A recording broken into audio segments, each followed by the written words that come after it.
Good morning beta. Our new topic is heating effect of electric current. Topic में clear है कि heating effect है electric current का, तो इलेक्ट्रिक करंट में हीटिंग इफेक्ट आ कैसे रहा है. सो व्हेन बेटा electric current is pass through a conductor, suppose आपका एक कंडक्टर है, इसमें जब भी इलेक्ट्रिक करंट पास होगा so there is a resistance of conductor.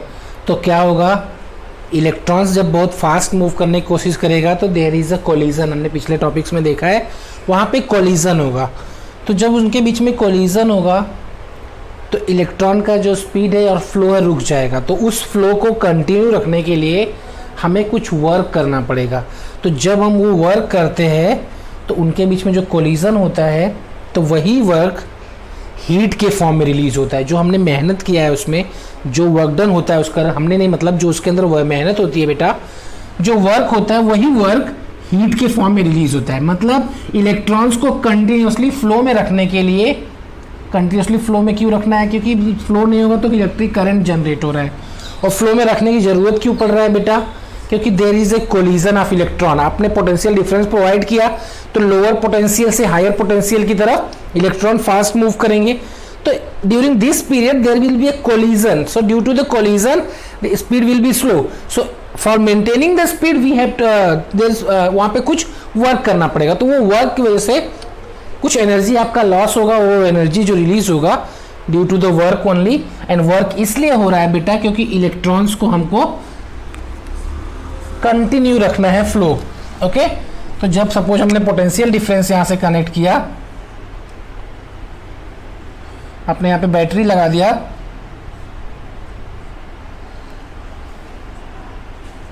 तो जब इसके अंदर हमने पोटेंशियल डिफरेंस क्रिएट किया तो क्या होगा, इलेक्ट्रॉन्स बहुत फास्ट मूव करेंगे वन डायरेक्शन में. तो यहाँ पे इनके बीच में क्या होगा, बहुत ज़्यादा फ्री इलेक्ट्रॉन्स रहते हैं.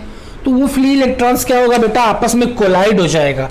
So due to the collision, flow of electron will be distracted, restrict. तो वहाँ पे रुक जाएगा. तो उसके मूवमेंट को कंटिन्यू रखने के लिए some work to be done. तो वो जो वर्क करेंगे उसकी वजह से एनर्जी रिलीज होगा.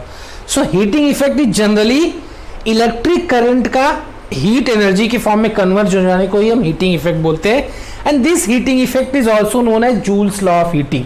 Okay, when electric current pass through a conductor there is a collision between the electrons, and due to the collision flow of electron will be restricted, and for flow of the electron there will be some work to be done, and when some work to be done then some energy will be released, some electrical energy will be released in the form of heat, and that is known as heating effect of electric current.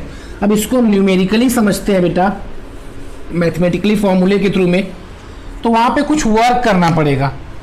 So work is equal to V Q. अब ये we Q कहाँ से आया बेटा, in potential difference आपने पढ़ा है कि V is equal to W by Q. सो वहाँ से ये फॉर्मूला आपका डिराइव हुआ. सो वर्क डन करने के लिए पोटेंशियल डिफरेंस क्रिएट हुआ है, तो अब कुछ वर्क करना पड़ेगा हमें चार्ज को फ्लो कराने के लिए. So W is equal to V Q हो गया. And from the definition of electric current I is equal to Q by T. Then Q will be I into T हो जाएगा आपका. इस फॉर्मूले से हम डिराइव करेंगे. तो Q is equal to I T. Now put the value of Q. So V I T. W is equal to VIT, and according to Ohm's law V is equal to IR. Okay beta, so now in place of V put IR.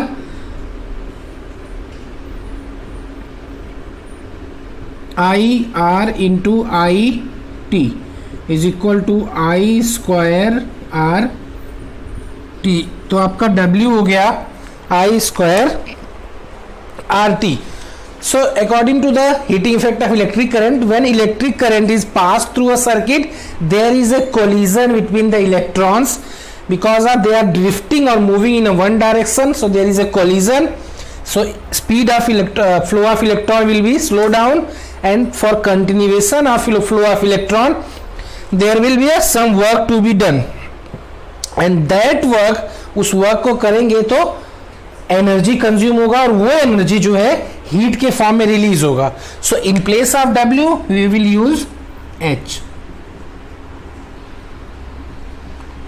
जितना work होगा उतना ही energy release होगा. जितना भी electrical work हुआ है बेटा, we have to assume here all electrical work जो भी डन हुआ है उसके लिए जो इलेक्ट्रिक एनर्जी कन्वर्ट हुआ, यूज हुआ है, क्योंकि वर्क करने के लिए आपको एनर्जी चाहिए. Generally you have studied in 9th standard for doing any work we need energy. At that energy आपको कहां से मिल रहा है? इसमें इलेक्ट्रिकल एनर्जी से. If you have to assume that if all electrical energy is, जो भी वर्क डन में यूज हुआ है, is converted into the heat, then W is equal to H, W is equal to H, then H is equal to I square RT. This is known as Joule's law of heating. So according to this formula we can say that heat is directly proportional to the square of electric current as well as heat is directly proportional to the resistance and heat is directly proportional to the time. Means अगर ज़्यादा current pass होगा तो वहाँ पे collision भी ज़्यादा होगा तो हीट भी ज़्यादा रिलीज होगा, और रेजिस्टेंस ज़्यादा होगा मीन्स तो भी फ्लो ऑफ करंट ऑब्स्ट्रैक्ट हो जाएगा. रेजिस्टेंस ज़्यादा होने पे फ्लो ऑफ इलेक्ट्रॉन ऑब्स्ट्रैक्ट होगा, फिर ज़्यादा वर्क डन करना पड़ेगा और ज़्यादा हीट एनर्जी रिलीज होगा. एंड टाइम, ज़्यादा ड्यूरेशन तक भी अगर इलेक्ट्रिक करंट पास होगा, ज़्यादा लंबा पाथ है, ज़्यादा लंबा रूट है, तो ज़्यादा टाइम लग रहा है तो भी उसकी ज़्यादा टाइम लगने पर ज़्यादा कोलिजन होगा और ज़्यादा हीट एनर्जी रिलीज होगा. So this is the Joule's law of heating. This equation is known as Joule's law of heating. तो इससे बेस्ड जो भी न्यूमेरिकल बुक में दिया है उसको आप ट्राई करो. बाकी will see the applications of heating effect in next video. Thank you बेटा.